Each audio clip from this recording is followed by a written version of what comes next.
Hi everyone, it's great to see you. I am outside today and I'm doing something that I have never done before.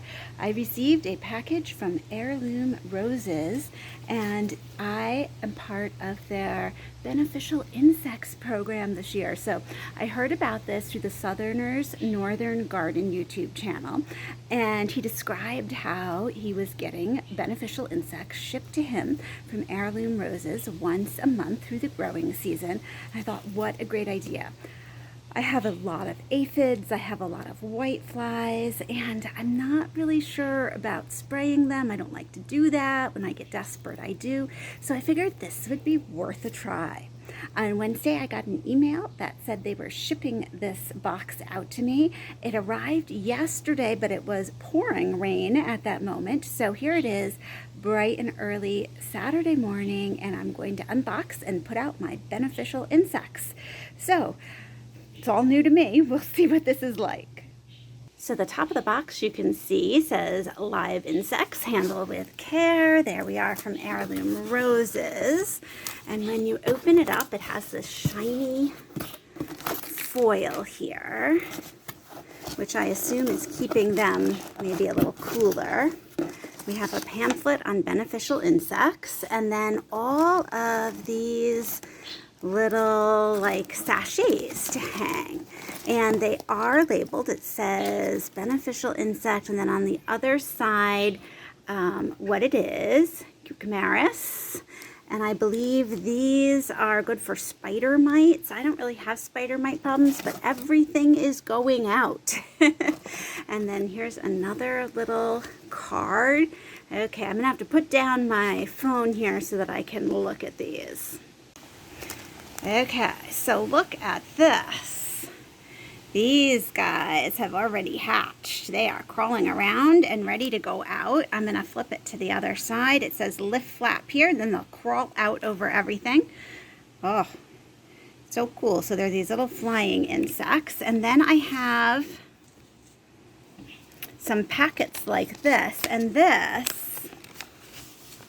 be very careful not to touch it, has cards on it, and with stuck to them they have the eggs of certain predatory insects. So I'll tear these apart, careful not to touch that part, and hang them on my plants. So I'm going to begin by tearing them all apart to begin with so that we're all set. The box came with an ice pack in here, so I'm going to take that out, tear them up, and just put them back in here. So a lot of these bugs are really, really tiny. As I broke this up, and I don't know if we're in focus here, I could start to see itty bitty tiny bugs. So some of these have started to hatch, and I made very careful tears here so that I didn't crush any of those eggs. So we're going to carry these out, and we're going to just hook them all around. Now I want to kind of protect them from the elements here, at least for a couple days. So I'm going to carefully take one, and I'm going to kind of hide it in the foliage so that, like, if it rains, it's a little protected. And I just hook it on and sort of place it in there. Okay, and I'm going to do this all around the yard. So let me show you where I hung some of these. I tried to hide them in discreet places so that not only do they not get in the videos that I make, but that they are protected from any rain. They're not in the overhead sprinklers. Let's see here. I'm going to show you. So here's my climbing hydrangea. I just sort of reached in the middle and put one in there. Can't even see it now. Have no idea where it is. Up in front of me we have one of the Rose of Sharon standards, and so I went around the back of that one and I tried to tuck in one of the little sachets. There it is, back in there. So you can't even really see it unless you're looking for it. And I spread these out. These are supposed to do about 500 square feet. And, you know, I don't know if I spread them perfectly, but I figure it's better than nothing. Here's my pear tree, and I know this tends to get a lot of aphids. So I hung these cute little flies that all started to climb out as soon as I did the lift the flap. And I think I have another sachet on here. Yep, We're way up here. So you really don't notice them, which is nice. I hung some on some hydrangea. I hung some on the roses. I just tried to space it out.